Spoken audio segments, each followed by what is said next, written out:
There we go. So that hopefully has started the recording. So today we are joined by the one and only Mr. Al Snow. Thank you so much for joining us today in what's kind of a really scary time for the world at the moment. Many countries on lockdown. So I mean, how is it going for you at the moment?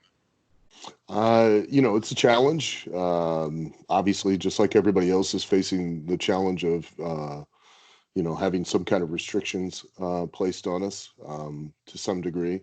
Uh, Probably more, for me, it's a challenge business wise because being the owner of OVW, I still have to produce television shows every week and content, but we're not allowed to run any type of events. We don't have any income coming in at the moment for the business. So it's a bit of a challenge, but we'll get through it. Um, and things will be better on the other side. You know. Well, I mean, I'm so glad that I am getting a chance to talk to you because I mean it's something that I've kind of spoke to you about for quite a long time. So it's good that we've actually managed to get it in. And what I did want to speak to you about is wrestling today seems very much an open business. I mean, you've got many more training academies, different promotions to kind of get your foot in. So, what would you say the main difference is back from when you were starting out to the wrestling industry as it is now? Well, there's numerous differences, from when I started out to where it is now. One of those differences, the biggest and the most primary difference is the level of sophistication of the audience. That's really the biggest difference. That's changed over the last probably 30 plus years. That would be, when the audience, you look back for examples of who were the heels or bad guys per se. Um, you know, they were cultural or they were representative of the times. Because wrestling has been and always will be a mirror of present day society, and the wrestling itself was maybe a little more simplistic. The characters themselves were a little more simplistic because the audience was a lot more simplistic. Not meaning that they were any less intelligent or that they were not keenly aware that wrestling was a predetermined situation, because they've known that for decades. Here in the United States since the 1920s. I mean, in England, I remember when I was a kid in the 70s, we would get Monty Pythons. And I remember watching a skit, Monty Python's Flying Circus, where, they had two wrestlers that were wrestling each other and they were, acting like they hated each other and they were, and then they'd get together. And as soon as they got within close proximity, they, hello, how you doing, mate? You going to come over for dinner on Sunday? And, and then they'd go back to and trying to beat each other up. So it was a comedy skit that, so everybody has been aware that wrestling's predetermined. And what's changed though is that the audience is now, because of their access to information and not just about wrestling, but in general, it makes them a much more sophisticated viewer. And as a professional wrestler, you need to work in a much more sophisticated fashion. You got to work harder. You have to work smarter to give the audience what they paid to see, which is that they want to believe in who you are and why you're doing what you're doing in the ring. I mean, for me as a fan, when I watched years ago, I mean, my favorite kind of time was the Attitude Era. You couldn't predict what was going to happen. As a viewer, you didn't have access to spoilers necessarily. You didn't know what to expect. Whereas nowadays, you kind of you get the gossip before it happens. You kind of know who might show up at a Royal Rumble. You might know who's going to win this. You might know who the next return's going to be. So, would you say that also spoils it for wrestling fans on the flip side of it? Well, I think it spoils it for the vocal minority to some degree. There are two tacks that you can take, and that's one that it spoils it because you kind of know what's coming in advance, but also you haven't gotten to experience it yet, and you don't know exactly what's going to happen. So really, a lot of times it's probably motivated you to watch something that much more because you that leaked out that so and so was going to be there, or they were going to do this or this or this, or this particular outcome happened, and you then wanted to see it and experience it for yourself. And so there's an upside to it as well. um, you know, Everybody likes to blame social media and the internet. And I'm here to tell you that it's not social media and the internet's fault. It's yours. It's how you use it. Mm. That's the problem. It's how the wrestlers use social media and the internet, and their allowance of communicating large amounts of information to an audience that now, because of that access to information, believe that they have real knowledge about the topic and assume that they're as much as the actual performers or promoters an expert on that topic, and that, which they're entitled to their opinion, which is, it's if they've bought a ticket, by all means, they have every right. I mean, we all do, with in regards to when we go to a restaurant or we go watch a movie. We're entitled to our opinion of whether or not we enjoyed it. But if I go to a restaurant or I go to a movie or any other type of thing, I may be critical of the service, or I may be critical of the movie itself. Didn't enjoy it, or it wasn't as good. But I've never made a major motion picture, so I'm not in any state going to believe that I can take into account everything that took place to make that motion picture, and you know somewhere they dropped the ball. But I get to criticize it, but I'm not going to claim that I know as much as the producer or the director. you know Cool. and I mean, so I was going to say, let's go back to the very beginning. So for you, when was that moment where it clicked to you that, do you know what, this is what I want to do as my career? I want to be a professional wrestler. Can you remember the moment where that kind of light switch went off as such? sure, I was 14 years old, and I made that conscious decision that this is what I wanted to do for a career, for a living, and I didn't want to do anything else. And with that, I know you kind of you were at various different promotions, and there were times where you would sense the kind of rejection that you get in the industry when you're working your way up. Was there any moments where you kind of stood back and thought, do you know what, I've had too much rejection, I can't go on with this? Or did you just know that if you keep working hard, keep going, that you were going to get to where you wanted to be? Oh yeah, there were a couple of times, that it became very disheartening and disappointing, especially, toward the back half of the 80s, the early 90s, where business was down everywhere, and it was very hard. It was very lean times. Nobody was making any money, because just weren't drawn. You know, the thing that everybody complains about, they say that Vince killed the territories, but Vince didn't kill the territories. Vince simply bought up all the workers. And there is a massive difference between a worker and a wrestler. Workers make money, wrestlers don't. And anybody, quite honestly, can be a wrestler or a performer. And we use that term worker, or he works really good, or he's a good worker, based off of now what a person can do. And that's the thing that we never really are selling what we do. We're always selling who we are and why we're doing it. And to work, the term to work an audience means to make the audience believe in a lie. The only lie in professional wrestling is that the outcome is supposed to not be predetermined. That's the lie that we all know, and even the audience is in on it and knows that the lie is that we know who's going to win and who's going to lose. And so it's up to us to convince, to make believe, to sell that audience the lie, and allow them to then know that there's a consequence to everything that happens in the ring, that it potentially could cause one of us to lose, and that loss has gravity, has consequence to it, and that creates the drama, which then creates an emotional connection, which creates heat.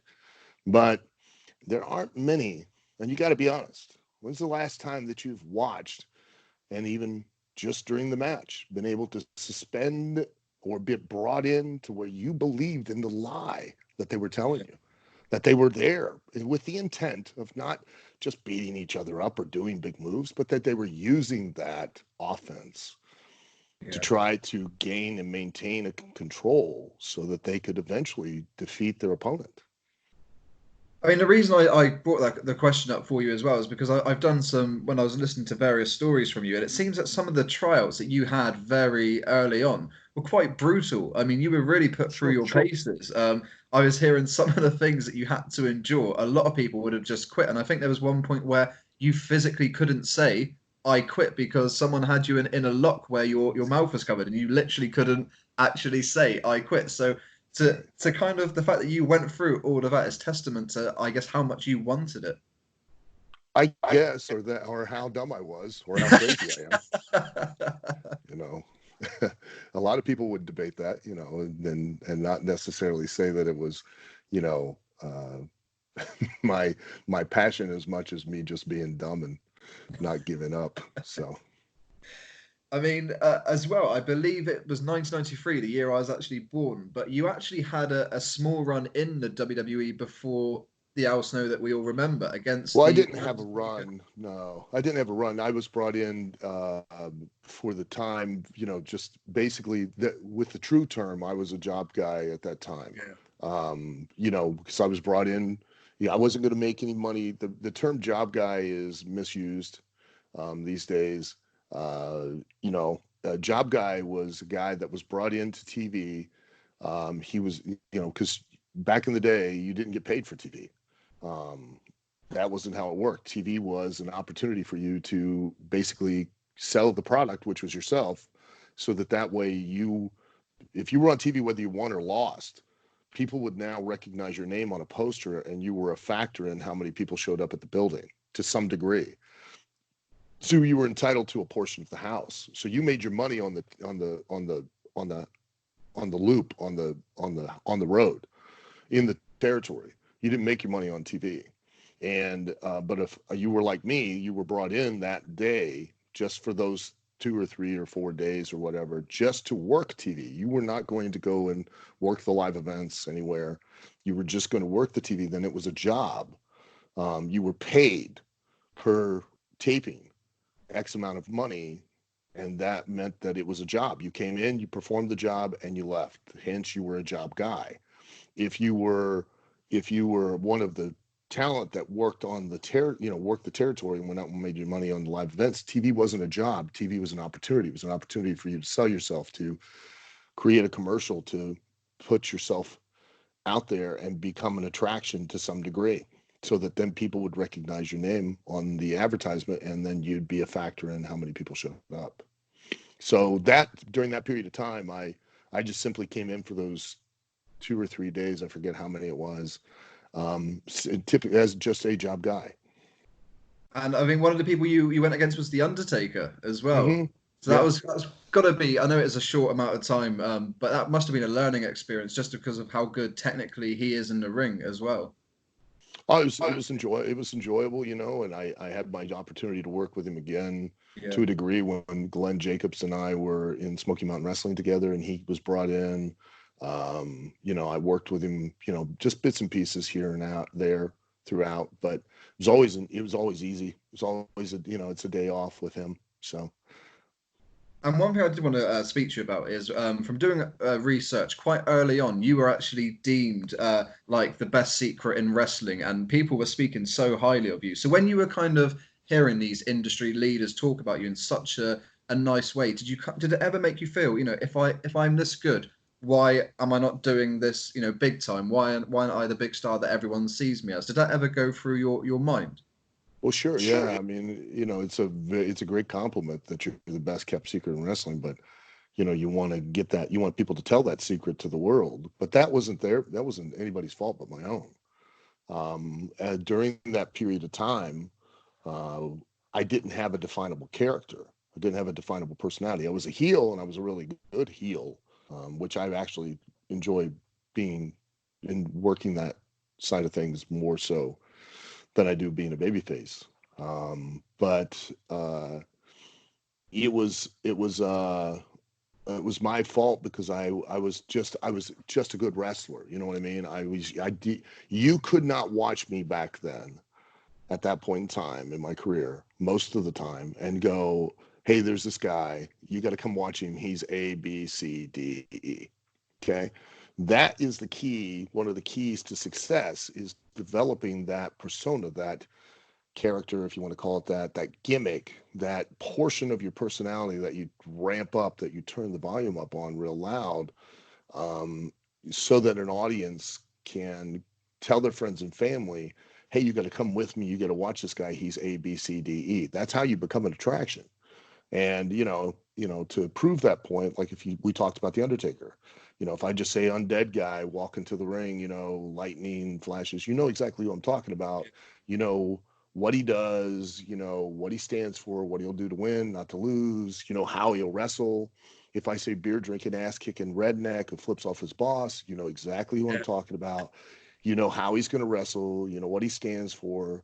You identify. Do you understand? Yeah. And that was the thing that was a missing piece of the puzzle for me for so many years. And Bless you. that's not the COVID-19. So um, it was to the point to where for years, I had known Cornette, probably met him in 84, and he had opened up Smoky Mountain in 1990. Excuse me. You. Uh, and it wasn't until I had been training Dan Severn for the UFC for UFC 4, and Cornette just happened to be watching the pay-per-view. And then after the second fight, because UFC was completely different back then, it was done as a tournament where you fought 3 times in the same night if you kept winning. Uh, you know, the interviewer was trying to get, Dan to basically put over Hoist Gracie, and Dan was kind of locked up. He wasn't very good at cutting promos at the time. And I just don't know why it struck me, but, it just aggravated me. So I was being a smart ass and, responded in kind. And Cornette saw that and saw a personality that he had not seen before, which then gave me the opportunity in Smoky Mountain Wrestling, which then, led to the opportunity with WWF at the time. And then when I came in, it was a long, hard road to find myself until I left and went to ECW, and then was able to develop, or literally made the head character, which, Yeah. the reason it connected and it clicked was because it was who I really was, and again, now you could describe me in a sentence or less. You could say there's this crazy guy, he talks to a head, and, he's insane. And, you could in A, B, C, D, E. And once that happened, that's what changed. So So was that a character and a persona that you were given, or did you actually come up with the idea of having the head and talking to the head? Was that actually your creation? that was all mine. I had, had, prior to leaving WWF and being put on loan with DCW, I had started like losing, uh, losing my mind, snapping after I would lose matches and go crazy. And then, thanks to Chris Candido, God rest his soul, and Paul Heyman, um, I had at the time I had tried to quit WWF, and they had rolled over my contract for an additional year, and then they thankfully put me on loan in ECW. Paul never had any real plans for me, um, and um, I just read a book. I was trying to define a personality where I was had, because I felt like that, like I had had a nervous breakdown, and from the frustration and from all the years, and was so bad attitude. It was my own fault, pointing fingers at everybody else instead of at myself, and then that came out when I was trying to show that I was crazy, or that I had lost touch with reality because of the frustration, and then found styrofoam head and started carrying it to the ring and talking to it and interacting with it. And if I'd lose, when I would lose, I'd get angry and I would basically beat the crap out of it and blame it for me losing. And it, you know, Paul, to his credit, he'd always say, "I hate your manager, I hate your manager," but he never stopped me from doing it. And I just kept doing it, and then it got more and more over on its own. And then he took it, and that's how it works in wrestling.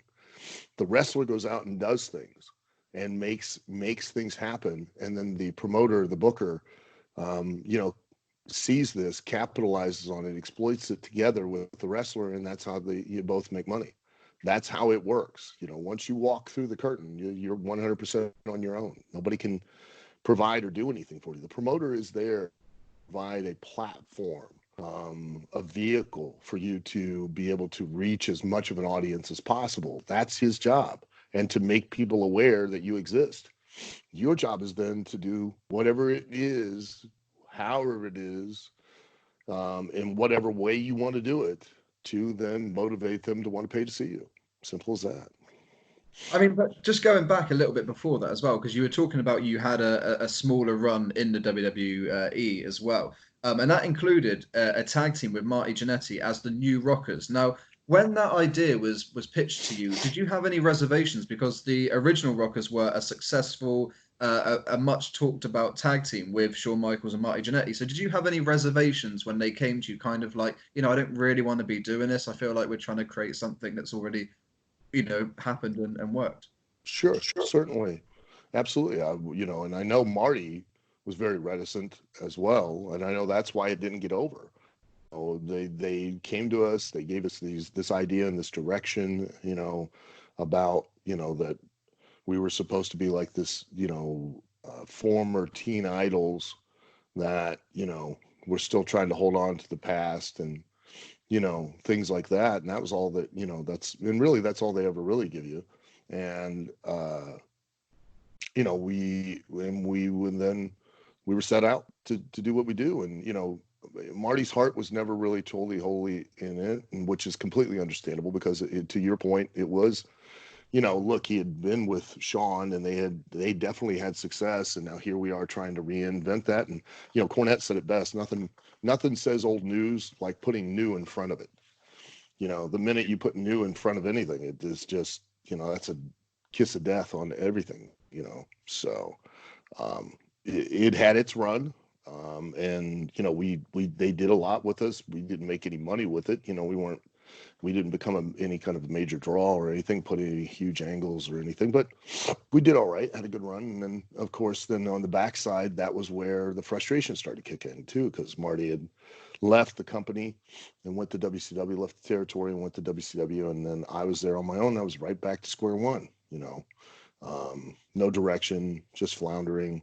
And that was also my fault, because I was, didn't have a definitive personality, a character that, they could, um, say, hey, we can take this guy and we'll have him work with this guy, or we can do this, or we can do that type of thing with. So I was Yeah. directionless again. So that frustration, kept building and building, and then the resentment builds, and and then you start and you try to blame or hold everyone else responsible instead of yourself. When at the end of the day, when I go out through the curtain, I'm free to do whatever I need to do to make those people want to pay attention to me. I mean, the narrative that stands out to me there, again, throughout the early on of your career, is you never gave up and you kept going. And thank goodness you did. And thank God to ECW, because that's what gave us the legend of Al Snow that we know and love to this day. And I mean, there's been some incredible moments that I remember. First of all, it was the story with you and the Big Boss Man, and your dog as well, Pepper. Now that storyline was just so out there, so crazy, but it was gripping to watch, and it ended. The story resulted in you eating your dog Yeah. in a hotel room. Now, first of all, what was it like doing that storyline with the late great Big Boss Man? Because Oh, he's someone that I just think was legendary. yeah, it was awesome. Ray, Big Boss Man, was just such an awesome person, awesome human being, and just so great to work with in the ring. And and I loved every minute of it. It was so much fun. It really was. It had its challenges, but it was a really enjoyable time, and I was glad to get to do it. And with obviously you became a hardcore legend as well. I mean, I'd say the original hardcore legend in WWF, in my opinion. Now, what was it like? Because that time, I mean, ECW set the precedent of hardcore, but then the WWE took it and made it mainstream. So was that kind of good to be part of the hardcore scene, but as it was mainstream, as opposed to your time in ECW?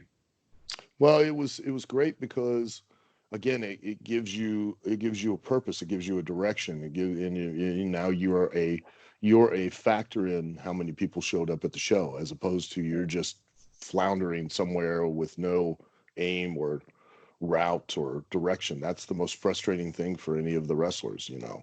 And again, that was, I was given an opportunity to work with Road Dogg the first night. You know what I mean? It just it went great. It became a thing where I shined, and then that was, well, let's use Al in this manner, you know, and we'll keep, because it's a good, it's working.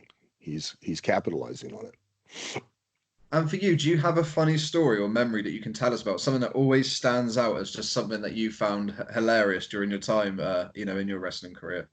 Oh gosh, there's tons. I mean, over here in the United States with Netflix, and I think maybe in the UK you guys are getting it too. That documentary, The Tiger King.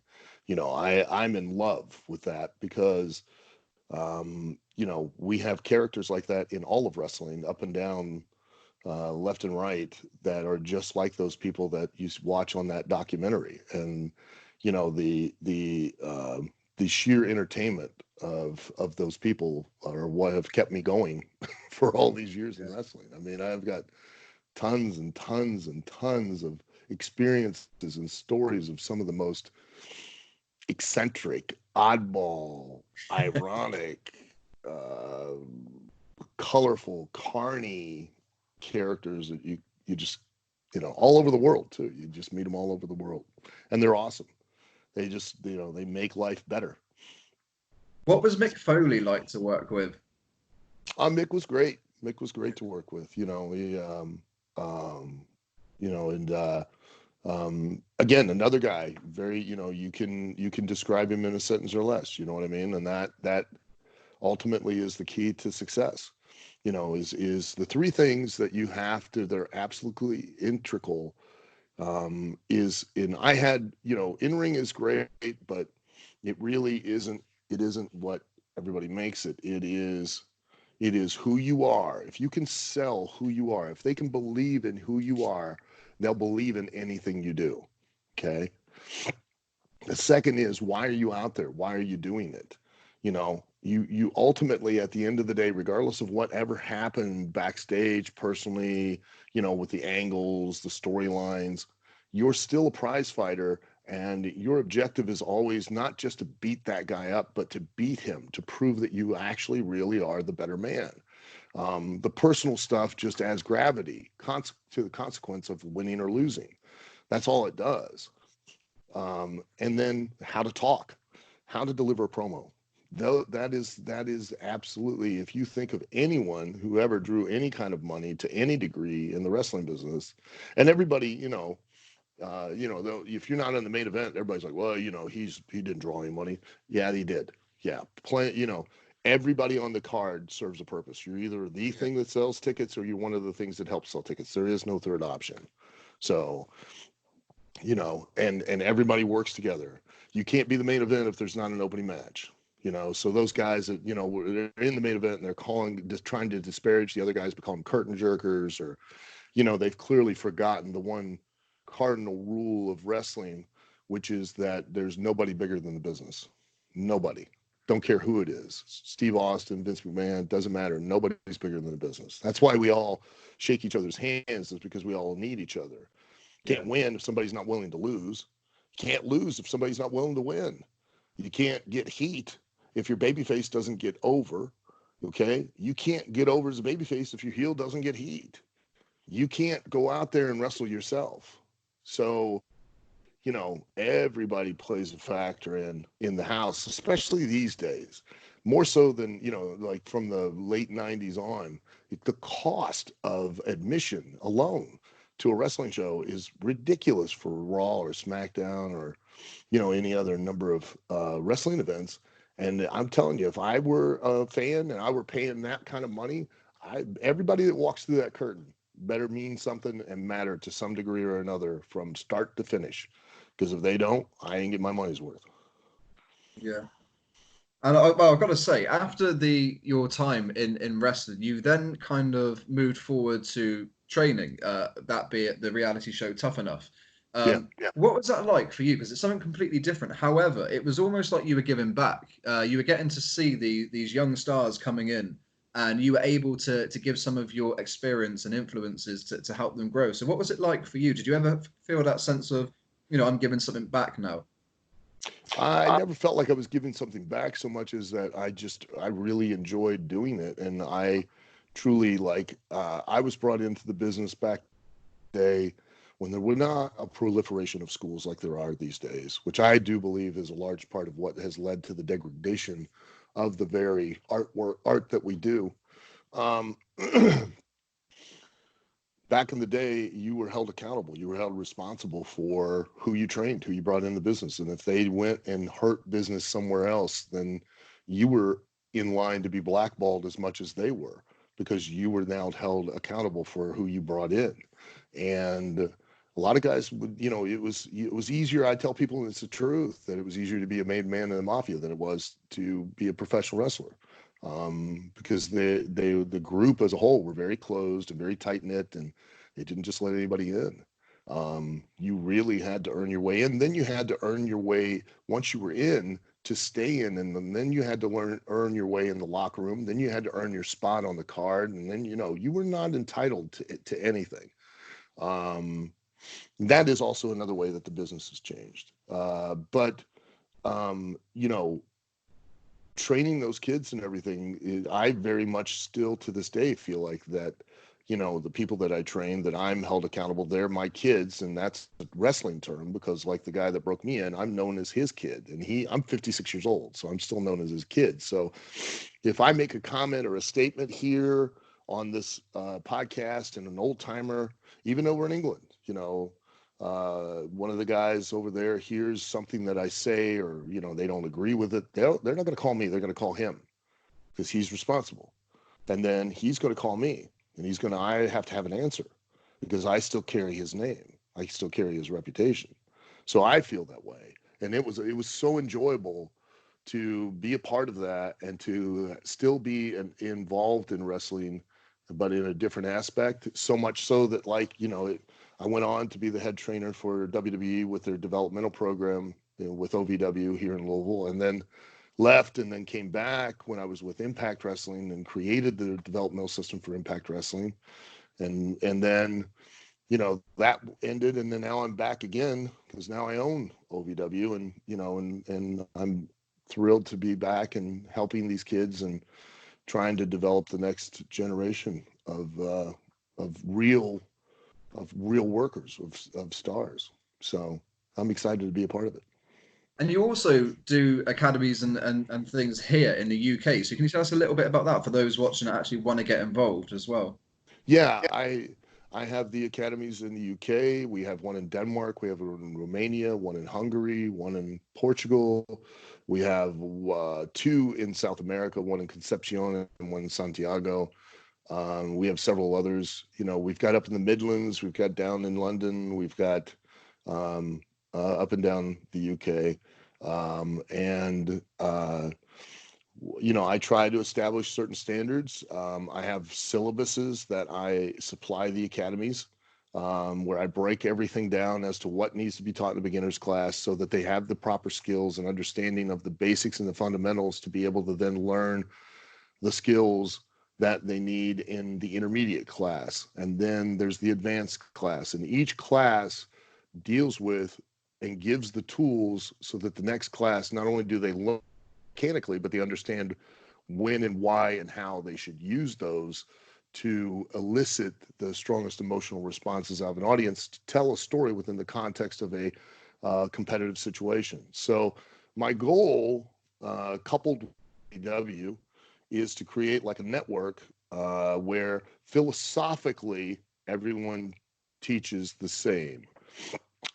Technique wise, style wise, based on the culture, it's going to differ from South America than it is in the UK, and the UK is going to differ from Romania or Denmark or or the United States.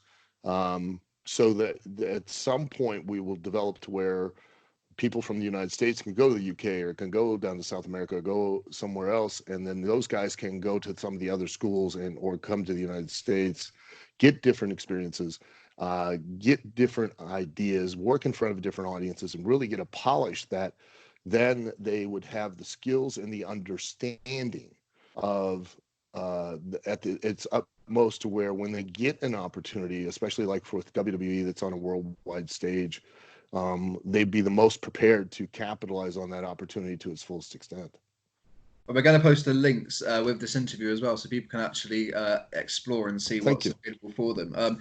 I did want to quickly speak to you about AEW. Now, I personally am a huge fan of this product. I feel it's giving us an alternative, something that we've been missing for quite a while. I mean, what are your thoughts on AEW? Is it something you've watched and enjoyed yourself? I've watched it here and there. I don't really have enough time to watch it on a regular Yeah. basis. Usually I'm either teaching class or I'm running an event or I'm producing a television show or, God knows what.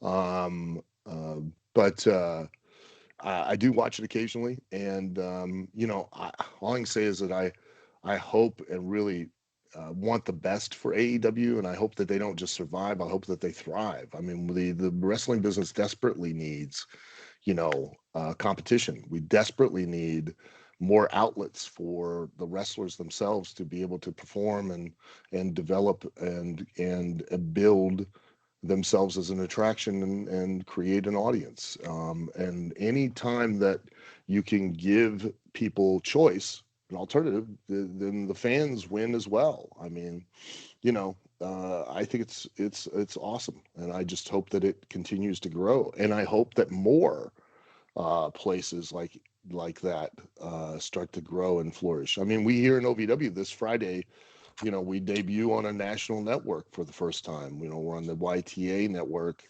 here in the United States, so we're going to be Wow. reaching about 44 million homes in the United States finally. And we'll still produce our live television broadcast that we do every week here on our local partner in Louisville. We do that live every Tuesday night at 8 o'clock. And that's the thing. People don't realize, like, OVW has been producing a television show, not YouTube or Yeah. not, the internet. I'm saying a broadcast television show. Okay. We're on episode 1000. So we're almost at 1100 consecutive television shows. We celebrated in October of 2018 our 1000th consecutive television episode. You know, so if people were to come here, I purposely have created a live television show because it's the only place other than AEW or WWE that you're going to get that experience of operating in front of an audience on a live TV before you go to a place like AEW or WWE, because here you can kind of learn and make your mistakes. And AEW, WWE, you can't make mistakes because if you make too many, you don't get many more opportunities. And working on live TV, working even just TV in general, is a different animal than working just an independent show. Working live TV is a completely different animal than working TV or working in an independent show. And the more you can have that experience on a regular basis, the better prepared you are when you do get an opportunity on a bigger platform. So, I felt that it was really important to do that. And then we have a secondary show that we call Overdrive that we airs on Saturday mornings, broadcast TV at 11 a.m. That it's a post-produced show. So, we're the only in the world. We're the only professional wrestling, sports entertainment, and broadcasting state accredited by the State Office of Proprietary Education. They oversee all of the colleges, universities, trade schools. We're the only accredited trade school for professional wrestling and sports entertainment and broadcast. So we did that last year. It took us a year to get it done, but we were able to get it done. So, we're trying our very best to prepare these young men and women, not just as well as in the ring, but also to give them skills outside the ring. Because it's not a matter of when your in-ring career if it'll come to an end. It's a matter of when it will come to an end. When it does, we want to have them have skills that they can still be a viable part of the professional wrestling or entertainment business or broadcast business in general. So, Now, going back to your product, is that something we can actually access here in the UK? Is there a website we can actually watch it ourselves? yes, we just recently signed a deal with Binge TV. It's a streaming network, and you can access Binge TV through Apple TV, Amazon Fire, and we have our own Roku channel as well. I don't know if you guys access that, but you can follow us. We have our own YouTube channel, OVW TV and OVW Overdrive, and you can watch us live. We simulcast live on YouTube at 8 o'clock on Tuesday nights, 8 o'clock Eastern time, which would be 9, 10, 11, 12. Well, it'd be pretty late, 12, midnight, 1 o'clock in the morning, I think. 5 hour difference there in the UK. Which it's up, it stays up on the YouTube, and you can watch it on a weekly basis. Um, you know, um, so we do that as well. Well, you've given us a new product that we can add to our weekly wrestling fix. I hope so. Lastly, what I just wanted to do is just for a bit of fun, I was going to give you some wrestlers' names. We're going to put 2 minutes on the clock, and I want you to describe what comes to your mind. So describe the wrestlers in just 3 words. I'll try to. So, so the first one is Chris Jericho.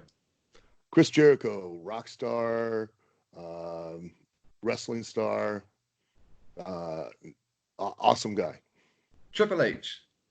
Uh, uh, Consummate professional, student of the game, brains behind the operation. John Cena. Great worker, very talented, genetically blessed. Bully Ray. Bully Ray, great worker, both in and out of the ring. Great mind for the business. Great politician. And JBL. Probably our last real heel in the wrestling business, unfortunately. And great guy. And boy, he could be stiff.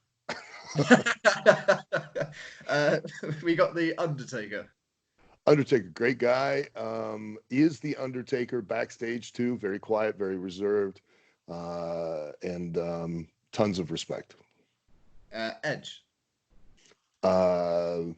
Edge, great guy, big star, Hall of Famer. Shawn Michaels. Incredible worker, both in the ring and out of the ring. Great mind for the business. Pretty big ego at times, but that comes with it. You've got, we all have them. We all have it. Then we got Bret Hart. Bret, awesome guy, international star. When he'd punch you, he'd hit you with the bottom of his hand, so it felt like you were getting hit with a rubber mallet.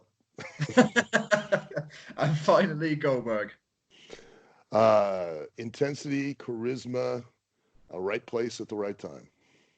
Well, Al, honestly, thank you so much for giving us your time, especially when you're so busy working on the kind of numerous projects that you have. And it's nice that we can get this out there for people that are on lockdown at the moment, that are big wrestling fans. And hopefully the UK can get behind your product now and, look at these upcoming stars and get behind them. I hope so. And, if they want any information, they can go to aswa.live or ovwrestling.com. And if they want any information on the schools, it's the Al Snow Wrestling Academy as well there in the UK. The Midlands is still Slam Wrestling, but over in Denmark and Romania and Hungary, and their ASWA. So look them up. Well, thank you so much for joining us today. Thank you very much. I appreciate you.